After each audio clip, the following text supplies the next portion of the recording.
구약의 말씀입니다. 그때 내 민족을 호위하는 큰 군주 미가엘이 일어날 것이요 또 환난이 있으니리. 이는 개국 이래로 그때까지 없던 환난일 것이며 그때에 내 백성 중에 책에 기록된 모든 자가 구원을 받을 것이니라.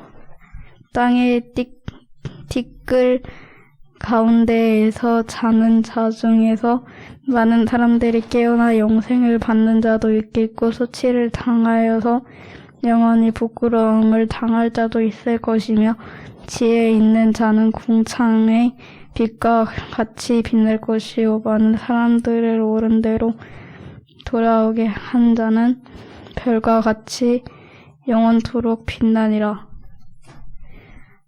서신의 말씀입니다.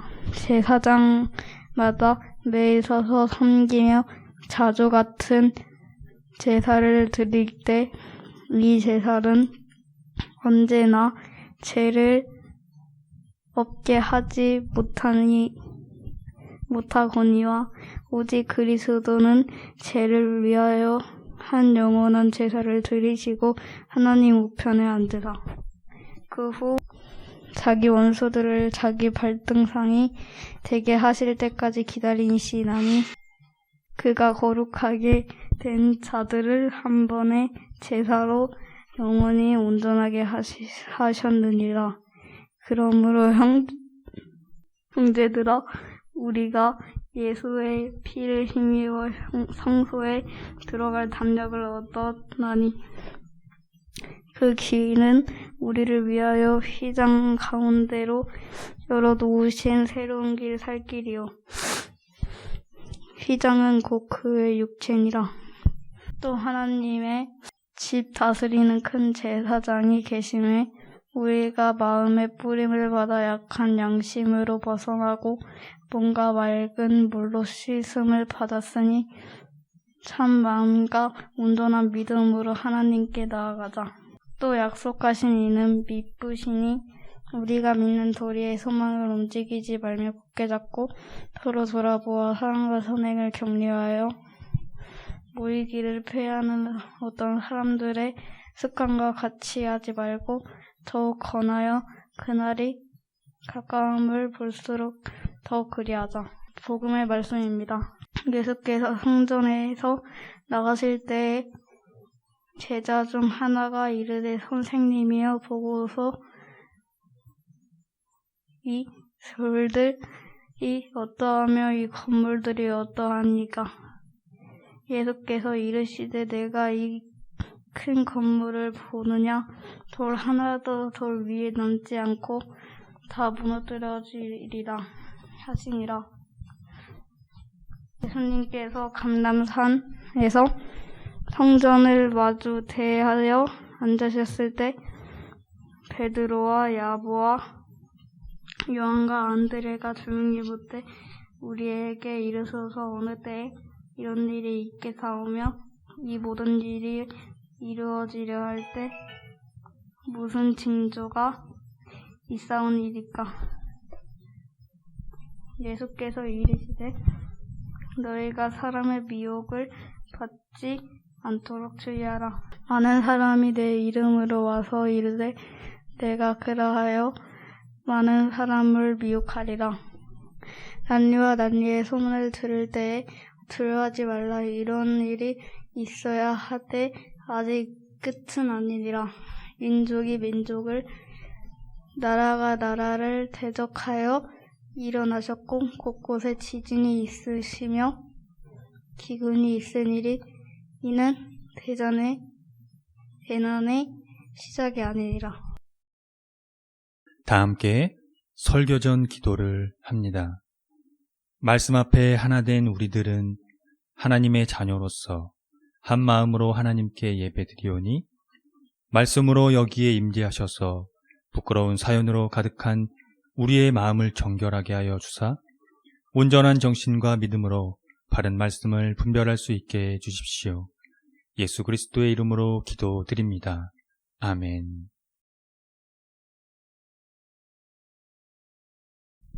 하나님 우리 아버지와 주 예수 그리스도께서 은총과 평화를 여러분에게 내려주시기를 빕니다. 오늘날 우리가 살아가는 삶은 역사적으로 일어난 사건과 깊게 얽혀 있다는 것을 체감하게 됩니다.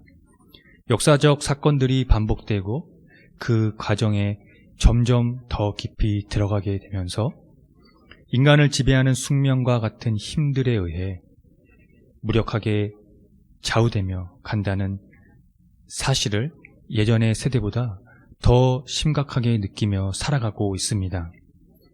문명은 엄청난 발전을 이뤘습니다. 그런데 발전을 거듭할수록 인간은 예기치 못한 더 큰 불행도 함께 감수하게 되며 삶을 조정하면 할수록 역사의 과정에서 의도하지 않은 빗나간 성취도 경험하게 된다는 사실을 절실히 느끼게 되었습니다. 그런 의미에서 더 이상의 발전이 무슨 의미가 있는지에 대해 생각을 안 해볼 수가 없습니다. 오래전부터 예견되어 왔지만 최근에 급부상하고 있는 지구가 심각하게 직면하고 있는 기후위기가 꼽히고 있습니다. 지구온난화, 탄소 배출, 탄소 중립 등 많이 들어보셨을 것입니다.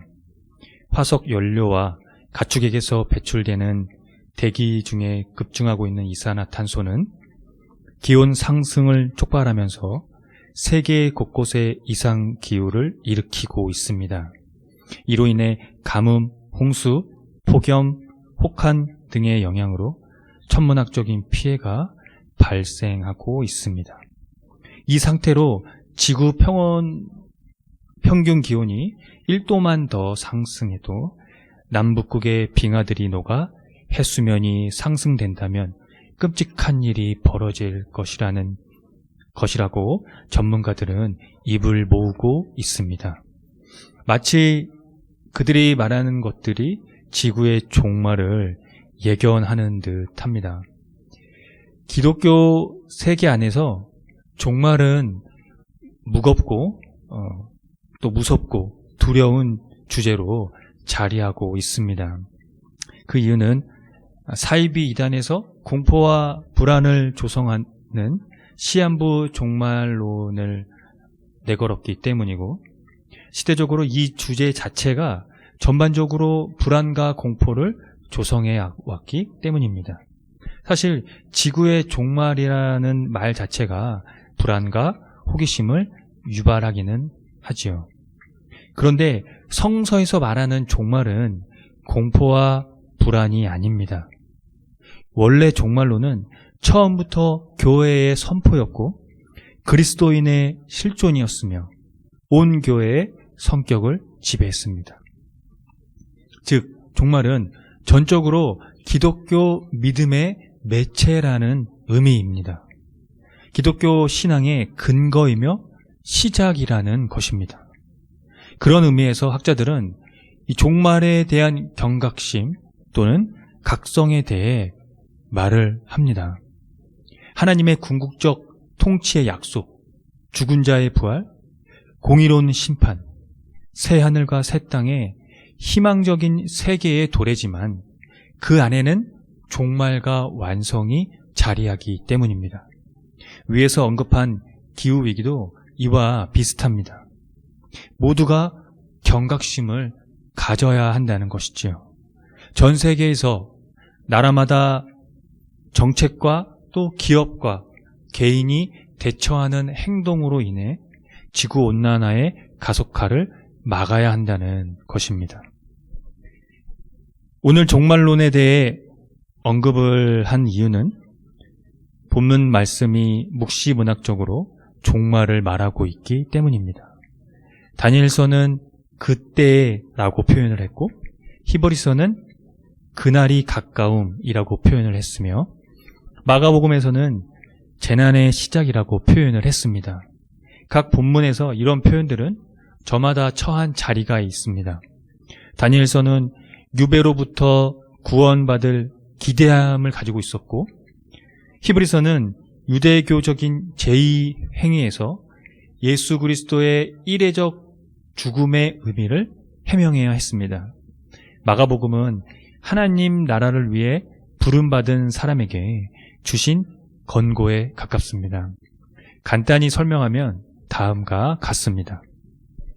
나라를 잃게 된 이스라엘이 중심이 되는 파국에서 그들의 수호 천사 미가엘이 나타나 결정적인 역할을 담당한다고 합니다. 커다란 고난이 닥쳐오나 이스라엘 사람들, 곧 생명의 책에 이 이름이 기록되어 있는 사람은 난을 면할 것이라고 합니다. 이 난을 면하게 될 사람은 다니엘서의 묵시자에 의하면 많은 사람을 옳은 길로 인도한 사람입니다. 그는 영원한 생명을 얻게 될 것이라고 합니다. 구약의 이 묵시문학적 사상이 신약의 하나님 나라의 삶과 일맥하고 있는 대목입니다. 하나님 나라의 궁극적인 희망은 영원한 생명을 근거로 하고 있기 때문입니다. 그 영원한 생명이 견인해 가는 삶이 많은 사람을 옳은 길로 인도하는 것이기 때문입니다. 즉, 생명의 삶을 살아가는 것, 그 삶을 사는 것을 가리키는 것이죠. 이에 히브리서 기자는 서로 마음을 써서 사랑과 선한 일을 하도록 격려하라고 합니다. 이것이 히브리서 기자가 말하는 새로운 살길입니다. 이로써 그 날이 가까워 오는 것을 보는 공동체, 종말론적 희망의 공동체가 돼 가는 것입니다. 예수께서 성전에서 가르치시고 떠나실 때 제자들 가운데 한 사람이 성전들과 성전 건물의 위대함과 화려함에 감탄을 했습니다. 당시 건축 중이던 이 헤롯의 성전은 세상에서 가장 아름다운 평을 받고 있을 정도로 아름다운 면모를 자랑하는 그런 외적인 모습을 갖춘 성전이었습니다. 제자의 감탄은 예루살렘 성전에 대한 유대인의 자부심을 나타내는 랍비들의 말과 일치하기도 합니다. 그런데 예수님은 그 건물이 완전히 무너질 것이라고 엄숙하게 예언하십니다. 깜짝 놀란 제자들은 그 일이 언제 일어날지에 대해 묻게 되었습니다. 성전의 파멸은 종말의 시작이었을까요? 실제로 이 묵시는 로마 유대 전쟁 이후 성전 지역의 상황을 너무나 분명하게 서술해 주고 있습니다. 성전 파멸과 유대 전쟁은 유대교나 기독교의 역사를 회상할 때 뗄 수 없는 관련성을 가지고 있습니다. 66년에서 73년 동안 지속되었던 해방을 기대했던 전쟁의 종말론적 성격이 이로써 밝혀졌습니다. 그렇다면 이 종말의 묵시는 오늘 우리에게 어떠한 의미로 해석되어야 할까요? 예수님의 이 묵시에서 특별히 주목할 표현이 있습니다. 그것이 바로 재난의 시작이라는 것입니다. 구약에서 대체로 재난이라는 의미에서 사용되는 해산의 진통이라는 상징어는 랍비 신학에서 메시아의 진통을 나타내는 표현으로 굳어졌습니다. 그런데 이 표현이 종말 이전에 재난의 때를 나타내며 재난의 때로부터 일종의 고통스러운 해산을 거친 다음에 메시아적 구원의 때가 출현할 것이라는 뜻을 가지고 있습니다. 그래서 유대인들은 오랫동안 산통의 이미지를 사용했습니다. 하나님이 새로운 세계, 새로운 창조, 정의와 평화와 자비와 진리가 드디어 만개하는 오는 시대를 임하게 하실 때 그런 과정을 거칠 것이라고 생각을 했습니다. 그래서 예수님은 자신의 죽음을 경고하시면서 더 이상 제자들을 직접 지도하고 격려할 수 없는 시간이 온다고 분명하게 예고하셨습니다. 예수님께 충성했다는 이유만으로 그들은 그분이 지금까지 당하셨고 앞으로 곧 당하실 일을 감당하게 될 것입니다. 예수님은 자신이 떠난 후에도 그들이 예수님의 제자들로 규정되고 그 때문에 고난받을 것이라고 보신 것이지요. 재난은 곧 부르심의 권고입니다. 하나님 나라를 지금 여기에서 산다는 것은 동시적으로 재난의 때를 산다는 것도 포함하고 있다는 의미가 됩니다. 그 의미가 동시적으로 우리의 심장을 울릴 때 우리는 예수님의 경고를 진지하게 받아들일 수 있고 종말의 완성의 경각심을 가지며 우리 삶에 대한 진정한 의미를 발견하게 됩니다. 사랑하는 성도 여러분, 그 재난이 시작되었습니다. 그러나 절대로 두려워하지 마십시오. 하나님의 새로운 세계, 새로운 창조, 정의와 평화와 자비와 진리가 만개하는 시대가 우리에게 시작되었으며 우리에게 오고 있기 때문입니다. 함께 기도하겠습니다.